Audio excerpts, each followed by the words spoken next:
রহমানির রাহিম। প্রিয় এলাকাবাসী ও প্রিয় দেশবাসী এবং বিদেশে অবস্থানরত প্রিয় ভাই বোনেরা, আসসালামু আলাইকুম। সম্মানিত সুধীয় প্রিয় দেশবাসী, আপনারা দেখতে পাচ্ছেন যে আমি এখন রয়েছি পাবনা জেলার ঐতিহ্যবাহী কাশীনাথপুর তিলহাটে। আপনারা জানেন যে কাশীনাথপুরের আশেপাশের মানুষের আয়ের প্রধান উৎস হলো কৃষি, অর্থাৎ কৃষি স্বনির্ভরশীল এই এলাকাটিতে কৃষকেরা মাঠে বিভিন্ন ধরনের ফসল ফলিয়ে সে সকল অর্থকারী ফসলগুলো হাটে নিয়ে এসে বিক্রি করেন এবং তাদের জীবন জীবিকা নির্বাহ করেন। শুধু তাই নয়, এই কাশীনাথপুরের হাট থেকে পরিবহন খাতে বাংলাদেশের বিভিন্ন প্রান্তে গিয়ে ভোক্তাদের চাহিদা সম্পন্ন করছে।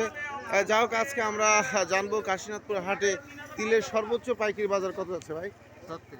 3600 টাকা মন। এবং সরিষা